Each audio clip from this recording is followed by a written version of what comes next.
2 in the morning, rest is getting harder. Slipped on my house shoes, checked on my daughter. Just had a dream. Hello, welcome, Devil Sniper here, episode number 11 for our journey. As you know, we are at Malta, and yes, I did leave episode 10 at half time to be a bit of a tease. Come on, have some fun. It's a good laugh, and yeah, I felt like I haven't done it for such a long time on any career mode that I thought, do you know what?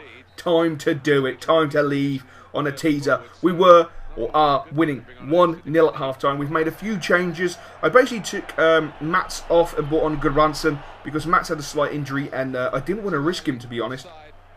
He was complaining of a bit of tightness in his hamstring during the first half, and I wasn't prepared to risk him, so we did make the substitution. But as you can see, in the 50th minute, some really poor defensive play. And at one moment in the game, when you switch off, you're going to be punished. And he's trying to keep the boys focused enough not to switch off. Goodranson here plays a beautiful ball over the top of the CDC.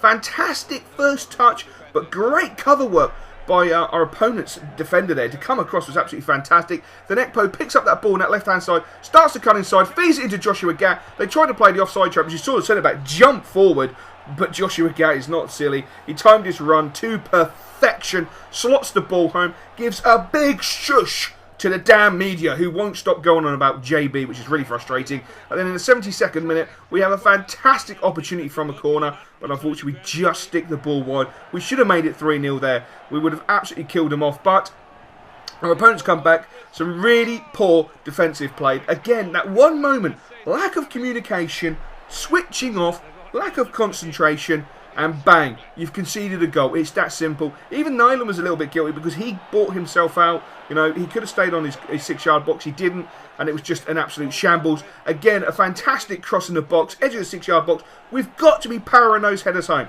We've got to be getting them home and making it 3-1 or 3-0. Just getting these additional goals. They're going to be so important, I feel, coming to the close of the season. But thankfully, regardless of that, I'm still feeling indestructible with this team. My team is so good. My boys, my lads, my players are just absolutely sensational. And to pick up a 2-1 victory away from home was sublime, and I'm so chuffed. So we're going to enter the last 10 hours of the transfer window. I have decided to speed this all up because not a great deal is going to happen because I'm not bringing any players in. As you know, we have a really tight budget, and we have a really tight wage budget, and we have some players that are at the club who are far more important than bringing an loanee in. And I want to give them, their due, which is a pay rise, extend their contract, etc. As you can see, we do get notifications that players who we shortlisted and would like to approach are being tapped up by other clubs, which is really inconsiderate. I do decide to have a crack at Tete, but then I realised that, my wage budget actually hasn't changed, and it's still pretty god awful, so I can't give him his I think it was 25,000 a week, and I just can't do it, unfortunately. 20,000 a week, I just can't do it. The board won't allow me to do it, which is fair dues at the end of the day. They want to see how we finish at the end of the season before they reward me with any additional cash. I mean, they did give us nearly 100,000 at the beginning of the transfer window, so I can't complain, to be honest. I really can't complain. So what you would have just seen is the fact JB has not left the club. Now, I'm going to tell you why. I had a bit of a heart-and-heart with JB. We sat down. We had some Jaffa cakes and a cup of tea in my office. Fantastic cup of tea. I tell you, Norway, the Norwegian tea ladies are just sublime. They are just sublime. They make a cracking brew. And I tell you what, they do make some very nice cakes as well. But, as you know, I do like some Jaffa cakes. So, when JB came strolling in, he damn well knew I meant business. Because there was a plate of Jaffa cakes, a pot of tea, and 2 cups. So he knew he was in for a long one. So we sat down, we had a chat, and I basically said to him, I said, look, I know you're a very talented player. I know to the degree you're exceptional, but you're only just breaking into the national side, and that is thanks to me. I've brought the best out of you as a player. I've jumped on the bandwagon with Ole Gunnar Solskjaer, and I've continued to improve you as a player, and I've put you into the national team, and it's only fair to pay me with some respect. Give me a chance to have one season in charge at Molde. And, give me the opportunity with the national team. Now, if I get you to Europe, and we don't do well in Europe, then, fair dues. Perhaps you can go. If we don't qualify for Europe, we don't win the league, then come the summer, I'll hold my hands up, and I'll let you go. I'll let you go wherever you want. If you want to go to the Premier League, you want to go to Spain, Germany, Italy, wherever you want to go, you can go. You're just not going to another Norwegian team. So don't even get any thoughts of going to Rosenborg or Storms Godset or anything stupid like that, because it ain't freaking happening at all. At all. So hopefully JB's going to turn around. He's going to be a little bit more positive when it comes to the media side of it. He's going to start harping on about the fact he does want to play in a different league. Hopefully he's just going to knuckle down now and play decent football for us. Knuckle down, play some bloody good football, help us get to the title, help us get to Europe, help us dominate in Europe when it comes to the summer and bringing in more players, and just, generally make the team calm, make me calm, which would be really, really nice, to be honest. But as you can see, we are in second place, 10 wins, those 5 poxy draws and 2 losses. I don't know how we've lost 2 games, I really don't, because we dominate teams, we play such a good tempo of football. We're playing really good passive football. We're really getting into teams.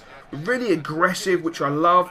But we just don't score enough goals, and that is so frustrating. Hence why we've lost 2 games and drew 5, which is a little bit obvious, really. But Annunaki breaking through in the 4th minute, pulls the trigger from just outside the box. My God, the boys are playing with such confidence. It is it's ridiculous. It's just mind-blowing, the confidence. He does this in training all day long. He runs up to about 20-25 yards out and he'll start pinging shots. So it's not as if it's a fluke. This is, stuff that we do on the training field is coming to fruition on the pitch. And I have to keep talking because we conceded a really sloppy goal yet again. Poor defending, poor marking, costly. Absolutely ridiculous, but we do have the players on the pitch to turn the game around. JB picking up the ball, centre of the park, beautiful turn, goes for the shot, blocked unfortunately, but he really does blow my mind.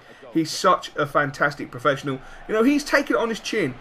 At 23 years old, he's taken it on the chin to stay, to continue, to work with us, to give me the opportunity. And if it doesn't work out, to move on, when he's 24, 25, which is really, really good, to find a player that level-headed, as I've got to keep talking, because Annunaki damn well needs to work on that in training. I mean, that's a gift, an absolute gift. A right foot volley, his strong foot, his strong side, that should be nestling in the top corner. Not in row Z with the poor geezer eating his pie, but it was the away support. So it's the home support, sorry. So it was perfectly fine. I don't mind too much. Hussein with a beautiful left shot. Beautiful curler, going in for that top corner.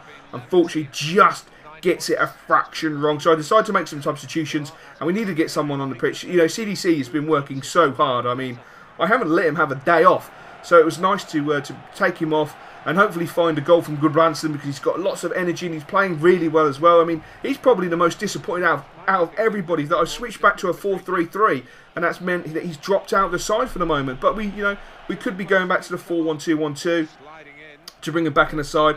Hoffland gets booked here, and I personally feel that that's like virtual manslaughter by our opponents, by Vif.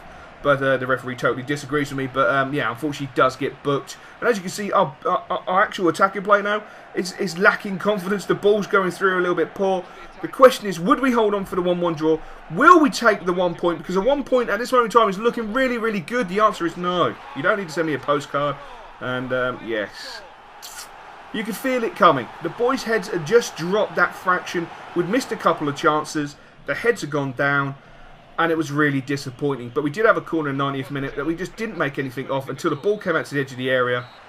The referee has the audacity to blow the full-time whistle. The lad did take the shot. It did rocket into the goal.